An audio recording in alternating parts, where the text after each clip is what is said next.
વડોદરા શહેરના આજવા રોડ વિસ્તારમાં ઠગાઈની ચોંકાવનારી ઘટના સામે આવી છે। નાગા બાવાના વેશમાં આવેલા ઠગોએ એક વૃદ્ધ વેપારીને આશીર્વાદ આપવાના બહાને ગળામાં પહેરેલી સોનાની ચેન અને હાથની વીંટી પડાવી લીધી હતી। આ ઘટનાની ફરિયાદ બાદ બાપોદ પોલીસે 3 શખ્સો વિરુદ્ધ ગુનો દાખલ કરીને તપાસ શરૂ કરી છે।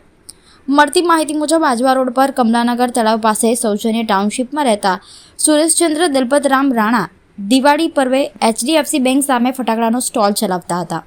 ગત તારીખ 19 ઓક્ટોબરના રોજ બપોરના આશરે 3:30 વાગ્યે નંબર પ્લેટ વગરની કાર ત્યાં આવીને ઊભી રહી હતી। કારમાં 3 વ્યક્તિઓ હતા। એક નાગા બાવાના વેશમાં એક ડ્રાઈવર અને એક પાછળની સીટ પર બેઠેલો શખ્સ। ડ્રાઈવરે સુરસાગર જવાનો રસ્તો પૂછ્યો અને બાદમાં વેપારીને બોલાવી નાગા બાવાનો આશીર્વાદ લેવા કહ્યું। વેપારી કારની બારી પાસે ગયા ત્યારે નાગા બાવાએ તેમના માથા પર હાથ મૂકી આશીર્વાદ આપ્યો અને વાતચીત દરમિયાન વેપારી પાસે રહેલી વીંટી અને સોનાની ચેન માંગી લીધી। વેપારી આપ્યા બાદ ડ્રાઈવરે કાર આગળ લઈ જવાના બહાને કાર દોડાવી દીધી અને 3 શખ્સો સોનાની ચેન અને વીંટી લઈને ભાગી છૂટ્યા હતા। વેપારીએ બૂમ મચાવી છતાં ઠગો ભાગી છૂટ્યા હતા।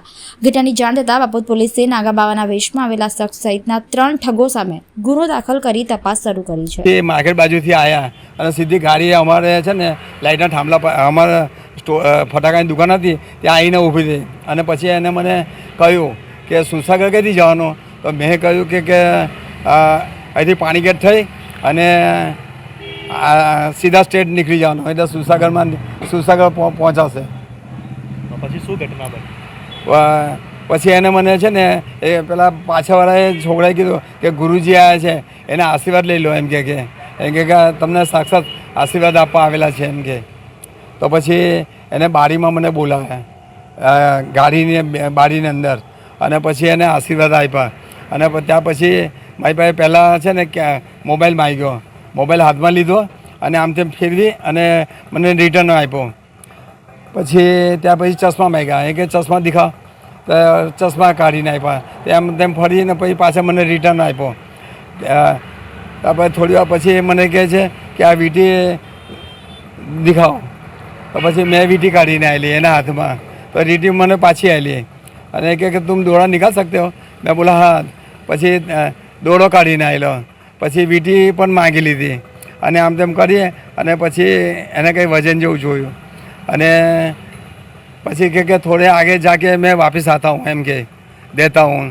ત્યાં પછી જે ગાડી કાઢી ત્યાં પછી આગળ નીકળી ગયો, પછી આવ્યો જ નહીં। કઈ બાજુ ગયા હતા ખ્યાલ છે? એ પેલા કમલાનગરથી CM સ્કૂલ આગળથી આમ પાણીગેટવાળા ટર્નિંગ પર વળી ગયો। ઘટના કયા દિવસની છે, કઈ તારીખની છે અને ફરિયાદ ક્યારે નોંધાઈ છે? એ 19 તારીખે રવિવાર હતો અને 3:30 થી 4ના ગાળામાં આવું બન્યું।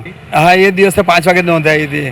તરત જ અમે સુરસાગરથી આવ્યા એ વાત અમે પોલીસ ચોકીમાં ગયા હતા।